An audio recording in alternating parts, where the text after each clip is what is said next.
Сәлем баршаңызға, сіздермен Айзада асханасы. Бүгін мен сіздермен рогалики жасау рецептімен бөлісемін.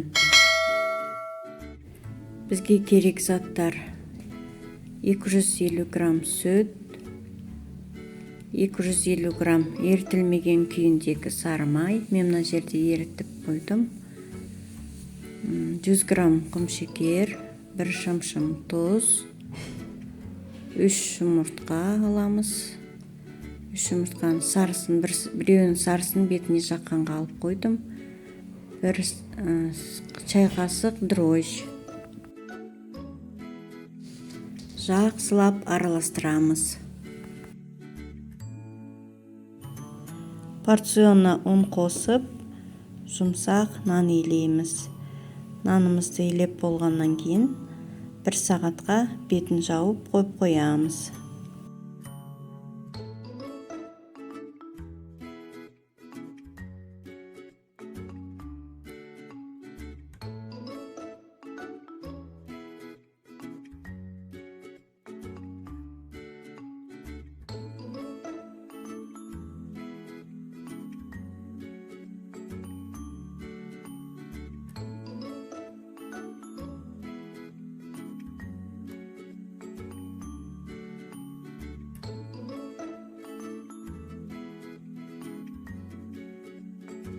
Міне қамырымыз дайын, ашыды. Енді бұны майда бөліктерге бөліп, рогалики формасын жасаймыз.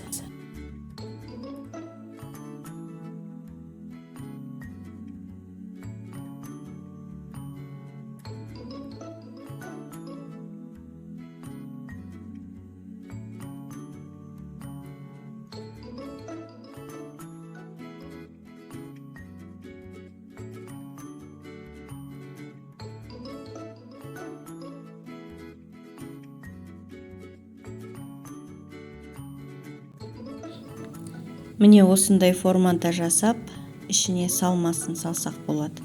Әркім өз қалауынша қандай начинкасы бар, соны салса болады.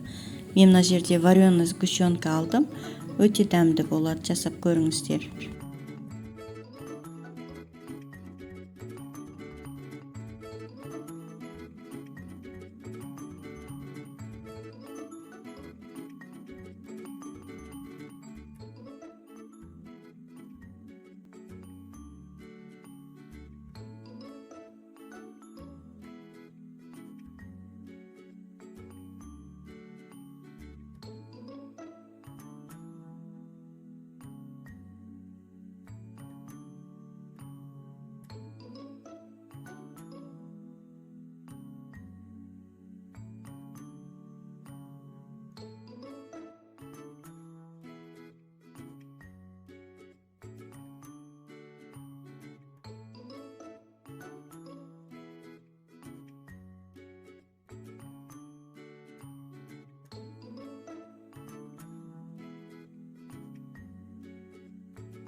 осылай табаға жинап, бетіне жұмыртқасын жағып, духовкада 20-25 минут пісіреміз.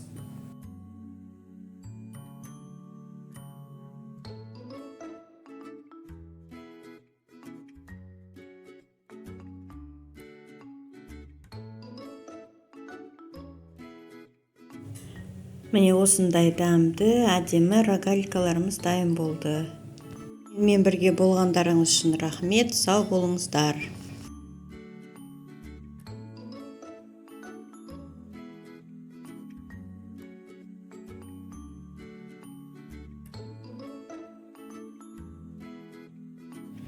Міне осындай